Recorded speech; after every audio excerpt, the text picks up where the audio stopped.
adobong pusit naman po yung lutuin natin. Ito yung pusit, soy sauce, soka, tsaka bawang at sibuyas. Igisa po muna natin yung sibuyas. Ito yung mantika.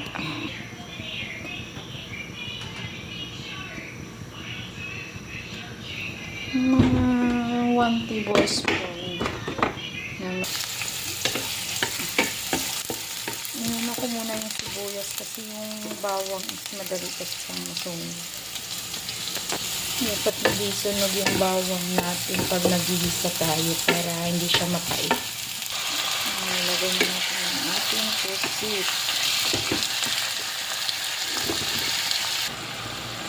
Yan guys, nilagyan na natin na yung suka, soy sauce, tsaka paminta, black pepper, tsaka salt.